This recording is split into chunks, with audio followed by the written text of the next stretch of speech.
ये जिंदगी हसीन है इससे प्यार करो, अभी है रात तो सुबह का इंतजार करो। वो पल भी आएगा जिसकी ख्वाहिश है आपको, रब पर रखो भरोसा वक्त पर एतबार करो। जिंदगी को रंगीन कहा गया है क्योंकि ये हमें कई रंग दिखाती है।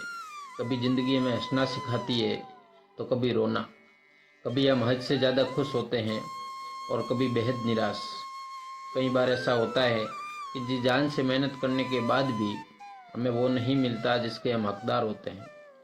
कई उतार चढ़ाव झेलने के बाद भी और खून पसीना एक करने के बाद भी हमें मंजिल नहीं मिलती है। कई बार ऐसा होता है कि मंजिल सिर्फ एक कदम दूर होती है मगर हम पहले ही हार मान जाते हैं। इस परिस्थिति में प्रेरित रहना, हौसला बनाए रखना और हिम्मत न हारना बहुत ज़रूरी होता है। अगर आप भी किसी तरह की नेगेटिविटी से परेशान होकर अपना हौसला खो बैठे हैं तो आज हम आपके लिए लेके आए हैं एक ऐसी मोटिवेशन कहानी जो आपके हौसले को बुलंद कर देगी। एक लड़का घर परिवार और धन संबंधी समस्याओं से लड़ते लड़ते थक गया था। उसकी उम्र ज़्यादा नहीं थी लेकिन वह रोज़ रोज़ के विवादों से तंग हो गया था। एक दिन हिम्मत हार कर वह आत्महत्या करने के लिए निकल पड़ा। चलते चलते एक जंगल में पहुंच गया।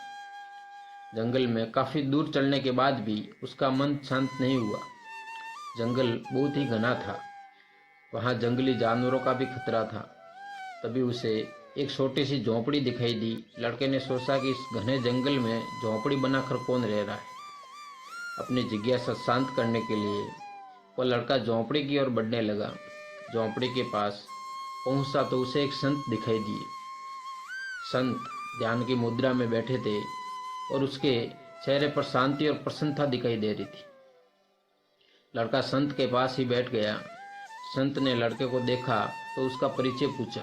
लड़के ने कहा कि वह अपने जीवन में परेशान हो गया है और मरना चाहता है, इसलिए इस जंगल में आया हूँ ताकि किसी तरह से मैं अपना जीवन खत्म कर सकूं। संत ने लड़के की बातें सुनी और समझ गए कि कम उम्र में मिले तनाव के कारण ये बहुत ज़्यादा निराश हो गया है।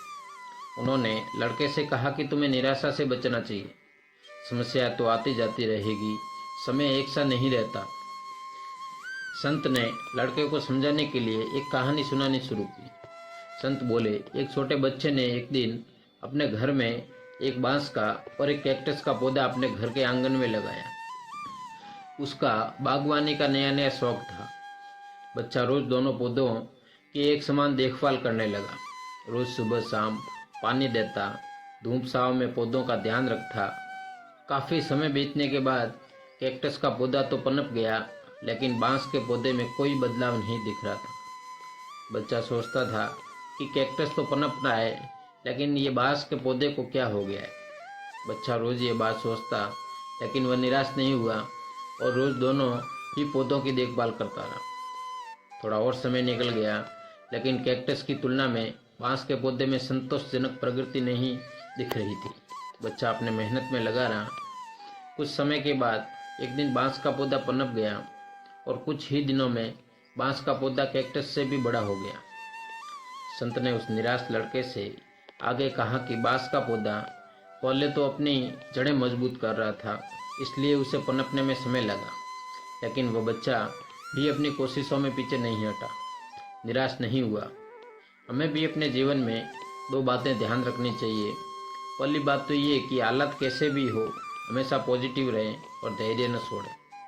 दूसरी बात ये कि पहले हमें अपनी जड़ें मजबूत करनी चाहिए। अगर हमारा आधार मजबूत होगा तो हमारा काम तेजी से आगे बढ़ेगा। सकारात्मकता और धैर्य रखेंगे तो जीवन में जल्दी ही संतोषजनक बदलाव दिखाई देने लगेंगे। ऐसे ही मोटिवेशनल कहानियाँ सुनने के लिए चैनल को सब्सक्राइब जरूर करें और वीडियो को लाइक करें और अपने दोस्तों के साथ शेयर जरूर करें।